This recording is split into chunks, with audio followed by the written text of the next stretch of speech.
Bienvenue dans le podcast de Bbonds, la plateforme de crowdlending. Je m'appelle Joël Duisan et je suis le fondateur de Bbonds. Dans chaque épisode, nous allons vous présenter les personnes qui portent les projets en financement et nous lèverons le voile sur leur vision et leur parcours. Nous aborderons également les thématiques liées au financement d'entreprises et aux stratégies d'investissement pour dynamiser l'épargne citoyenne et la trésorerie des entreprises. Bonne écoute. Bonjour et bienvenue dans le podcast de Bbonds.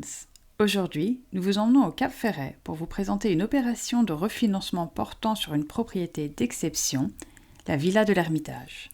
Pour en parler, nous avons le plaisir d'accueillir Paul Beneteau, fondateur de PB Investissement et porteur du projet. Bonjour Paul, merci d'être avec nous. Avant de parler du projet, est-ce que vous pouvez nous présenter en quelques mots votre parcours et nous expliquer comment vous avez évolué dans l'immobilier ? Voilà. Bonjour, je m'appelle Paul Beneteau, j'ai 36 ans.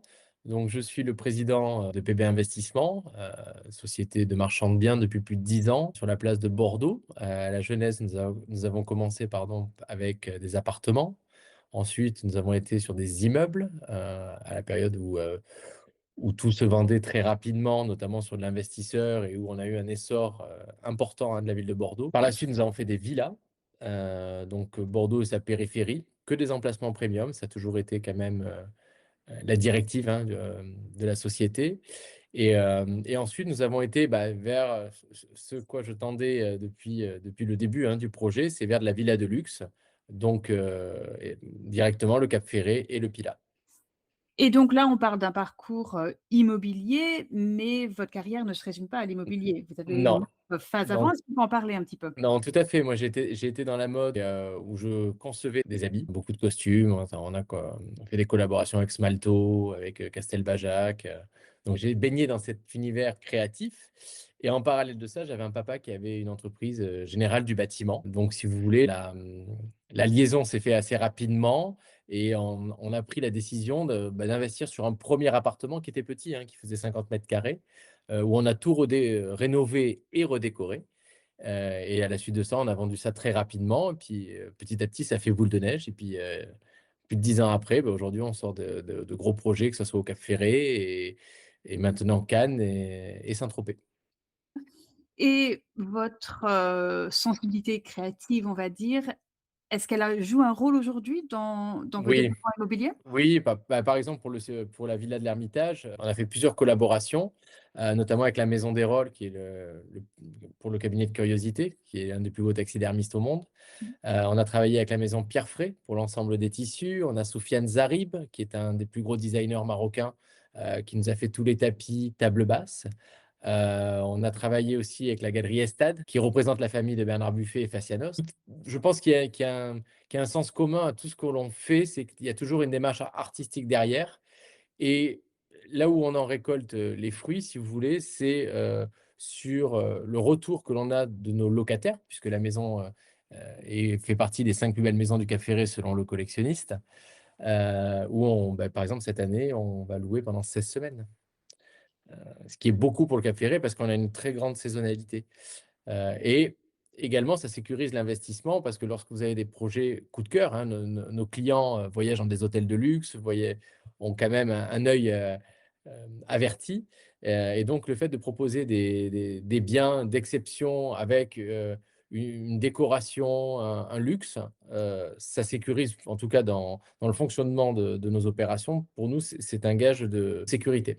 Tout à fait. Et ça vous Ouais. donne un positionnement unique, j'imagine, pour les gens. Oui, mais ça va même jusqu'à la literie de palace, que l'on Mmh. que l'on met. Donc ça, tout ça pour nous, la robinetterie où on travaille avec les collections de Stark de chez Axor. Enfin, je pense que c'est aujourd'hui l'immobilier de luxe. Il y en a beaucoup qui en ont fait et il y en a très peu qui l'ont réussi. Mmh. Mmh. Il faut cocher certains codes et on est toujours dans une veille informationnelle de voyager partout dans les hôtels où l'on va, ou parfois quand on voit aussi des beaux confrères qui font des opérations très intéressantes avec peut-être un œil qu'on n'aurait pas eu. Il y a une veille informationnelle à faire constamment. Donc ça, c'est l'aménagement de la villa, mais est-ce qu'on peut un peu parler de comment vous l'avez acquise? Peut-être ce que vous avez fait de l'acquisition à aujourd'hui et à quoi ressemble le bien dans son entièreté aujourd'hui? Alors, moi, souvent, je marche au coup de cœur. Déjà, Mmh. je situe un emplacement parce que l'immobilier, ça reste ça reste un bon emplacement. Si vous n'avez pas un bon emplacement, même vous faites la plus belle villa, dans les marchés qui se resserrent, on a des difficultés à commercialiser. Donc déjà, moi, je voulais être au canon. Pourquoi le canon? C'est parce que, bon, la Pointe du Ferré, on a quand même un problème avec l'érosion des sols, hein. Vous savez que le climat change, c'est un fait. La mer gagne au niveau du Cap Ferré. Donc, tous les 44, et vous voyez, ça a été décrété, je crois, l'année dernière, ils ont fait une ligne rouge, ce qu'on appelle, avec des droits de construction qui ont été sortis. Et donc, vous avez tous les 44 qui étaient le quartier mode ou ultra luxe du Cap Ferré. C'était totalement à la pointe. Vous ne pouvez plus rien construire, notamment une piscine. Donc, déjà, nous, il y avait une anticipation de se positionner au canon. Pourquoi le canon? Parce que c'est le village qui vit toute l'année au Cap Ferré. En termes de commerce, il y a des galeries d'art, il y a des commerces de décoration. Donc, il y a vraiment une vie de village. Vous êtes à 7 minutes du centre et vous êtes à 5 minutes du port, de la vigne, hein, voilà. Moi, j'ai toujours aimé les maisons qui dominaient. Donc, cette maison, à la base, c'était un chalet, à la genèse là, du projet, c'était un chalet Rousseau. Chalet Rousseau, c'était un architecte local qui faisait beaucoup, beaucoup de construction, qui était perché un peu au sommet d'une butte, à 10 mètres, on va dire, au-dessus de la route. Et quand je suis arrivé, j'ai eu un coup de cœur. Donc ensuite, grosso modo, ça va très vite pour faire, on va dire, le volume, hein, de la maison que l'on peut créer, et notamment en respect des lois du plan local d'urbanisme, qui est drastique au Cap Mhm. Ferré. C'est-à-dire que voilà, pour avoir une conformité, il ne faut vraiment pas dépasser d'1 centimètre, parce qu'il y a une volonté, hein, des élus locaux de préserver euh, toutes ces maisons enfouies sous la végétation. Et donc, vous parlez de la taille de la maison concrètement, mètres carrés, nombre de pièces, Alors, agencement, on parle de quoi? alors bah, oui, tout à fait. Mais c'est-à-dire que lorsque vous faites un volume, c'est-à-dire que vous allez voir comment vous allez répartir les chambres dedans. Sachant que quand on fait de l'immobilier de luxe, il y a des tailles à respecter, que ce soit les chambres. Nous, on a fait que des suites. Il y a 5 suites dans la villa, 5 salles de bain, 6 toilettes, que chaque pièce soit indépendante, des grosses isolations phoniques. Souvent, on reproduit les codes que l'on voit dans l'hôtellerie et on applique sur nos projets immobiliers. Parce que bah, les hôteliers, en termes d'optimisation d'espace, on n'a pas fait beaucoup mieux. Et à la suite de ça, on a créé un immense salon avec une cuisine toute ouverte. Moi, j'ai voulu une maison qui soit complètement ouverte sur notre espace végétal, c'est-à-dire avec énormément de baies vitrées, énormément de fenêtres. Et vous savez, au Cap Ferré, l'Atlantique, on prend tous les premiers orages ou tous les premiers rayons de soleil, nous les prenons. Donc la maison mute suivant Mmh. les saisons et suivant les différentes. Enfin, si vous avez des passages nuageux, des rayons de soleil. Donc la maison mute et ça crée un environnement très, très chaleureux et c'est une maison ouais, qui se modifie au terme des saisons. Donc ça, c'était intéressant pour nous Mmh. sur la vision architecturale. D'accord, et l'espace extérieur, est-ce qu'on Ouais. peut aussi en parler un peu? Alors, chaque projet est différent. On va pas travailler un style Belle Époque comme on travaille dans le sud ou d'une villa à Cannes, comme une cabane de Mmh. luxe. C'était ça en fait, c'était de créer une cabane de luxe, c'est-à-dire de s'inscrire dans un paysage, de s'inscrire dans une architecture locale Mmh. et de faire un très gros volet végétal. Voilà, je pense que les maisons, les jardins aujourd'hui sont aussi importants Mmh. que la maison elle-même. C'est pour ça il y a quasiment 100 oliviers qui ont été plantés, hein, sur la parcelle, en haie. Ça amène la paix, dans les temps actuels, c'est quand même important. On a fait venir des sujets monumentaux, parce qu'il faut savoir que le climat change aussi, donc les pins, c'est bien, mais il y a, Mmh. c'est la forêt des Landes, Mmh. et de Gironde. Mais aujourd'hui, on a un climat qui change, donc les palmiers s'adaptent tout à fait. Donc, on a fait venir des sujets monumentaux et qui aujourd'hui ont encore plus explosé. On a planté énormément de graminées, d'agapanthes, qu'on a un côté fleuri, une très belle pelouse. Donc, c'est une maison, oui, c'est une maison rare, je le pense, de par sa subtilité, Mmh. de par son confort et de par son mood à vivre. C'est une maison qui est très Ah, agréable. il y a Ouais. vraiment une ambiance, enfin, vous avez créé tout un environnement, Oui, oui, oui, oui. Bah, c'est une maison qui me ressemble et je pense qui n'est pas trop clivante. C'est mmh. c'est- c'est ça aussi, lorsqu'on fait un projet, c'est de ne pas trop être clivant, Mmh mh. puisque Mmh. cette maison a vocation à être vendue, à être louée. Donc il faut qu'il y ait une touche personnelle euh, sans en faire trop. Et donc la maison est au Cap Ferret. Est-ce que vous pouvez nous parler un petit peu du Cap Ferret, du marché immobilier en Oui. particulier? Le Cap Ferré a toujours été l'endroit de villégiature, on va dire, pour les riches familles bordelaises et parisiennes, hein. Après, on a eu, bon, ça je ne saurais pas citer pourquoi, on a eu des films, hein, comme Les Petits Mouchoirs Mmh. qui ont promu un peu la destination. Alors pour moi, c'est l'un des plus beaux endroits du monde et bon, je suis pas le seul à le penser puisque Philippe Stark, je crois, a je ne sais pas combien de résidences dans le monde et pour lui, c'est l'endroit le plus beau au monde. Oui, il y a quelque chose qui se passe au Cap Ferré, c'est-à-dire que vous êtes au milieu entre le bassin d'Arcachon et l'océan. Vous avez un côté brutal, mais à la fois un côté très chaud avec, le bassin. Vous n'avez pas de beach club, vous n'avez pas de musique, vous n'avez pas de nuisance. Mmh. Voilà, vous êtes au milieu de la nature. Heu, c'est un marché, bah, de luxe puisque c'est l'endroit le plus cher au monde, je crois, avec Saint-Jean de Cap-Ferrat. Vous avez aujourd'hui des grandes fortunes qui y sont installées, notamment, en ce moment, hein, malgré la morosité peut-être du marché, national, vous avez un marché de niche, hein, qui est puisque Bernard Arnault et enfin la famille Arnault et Niel investissent en masse, hein, au Mmh. Cap Ferret. Je Mmh. pense qu'ils se trament quelque chose d'un hôtel de luxe, parce que, bah, le rythme d'achat qu'ils ont est quand même assez soutenu. Donc tout ça, ça nous fait une locomotive, hein, qui entraîne derrière, bah, des autres grandes familles, françaises et européennes et maintenant mondiales, hein. Puisqu'on a des New-Yorkais, on a, des gens qui habitent à Los Angeles, enfin, des Londoniens, donc on a un marché international, voilà, qui ne souffre pas aujourd'hui de la morosité peut-être économique qu'on peut avoir en France et en Europe et on n'a pas non plus cette morosité fiscale sur l'IFI qu'on peut Mmh. avoir en France, hein. Mmh. Aujourd'hui, c'est devenu le seul endroit en France où vous avez, bah, un site naturel qui est protégé, vous n'avez pas d'immeubles, vous n'avez pas de gare. Enfin, c'est très peu vous avez qu'une route, hein, pour accéder au Cap Ferret. Mmh. Vous êtes sur Mmh. une presqu'île et la rareté fait le prix. On a une offre hôtelière qui est en train de s'étoffer avec un hôtel de luxe que fait Philippe Stark, au centre du Cap Ferret donc on a des belles heures devant nous, j'ai envie de vous dire, au Cap Ferret. Mais avec une clientèle qui a de plus en plus de moyens, mais qui est de plus en plus exigeante. Mmh. Donc il a fallu à un moment se mettre, au diapason des attentes des futurs acquéreurs ou des futurs locataires. C'est ça. Et ça, je dois dire, c'est la force qu'on a eue, c'est qu'on a anticipé tout ça. C'est que de suite, on a fait des produits qui étaient au-dessus, Mmh. du niveau global, quoi. Et c'est pour ça qu'aujourd'hui, bah, on est, je vous dis, avec le collectionniste dans les 5 plus belles maisons. En location, cette année, je crois qu'on va faire 17 semaines, hein. Nous, la saison, normalement, c'est, 2 mois, hein, au Cap Ferret. Mmh. Donc, vous voyez, tout juin est plein, mai, on en a attaqué les ponts, septembre, il nous reste 2 semaines en juillet, je crois, sur les plus grosses semaines. Donc voilà, il y a un vrai attrait pour le Cap Ferret. Prenons un moment pour sortir un peu du Cap Ferret et parler de votre track record. Donc, vous avez parlé de la Villa Ermitage, mais c'est pas votre seul projet. Qu'est-ce Non. que vous avez développé d'autres qui seraient comparables peut-être et qui vous donnent une expérience pour ce projet dont on discute aujourd'hui? Oui, alors au Cap Ferret, ça a été notre première re opération, hein, que Mmh j'ai mh. décidé de garder, c'était un pari, hein, qu'on a mené, main dans la main avec la Banque Populaire, Centre-Atlantique, hein, qui est mon partenaire financier le plus engagé avec moi, avec qui on a une relation privilégiée, notamment avec l'ancien, bah, directeur du pôle immobilier qui est aujourd'hui conseiller permanent, hein, sur ma société.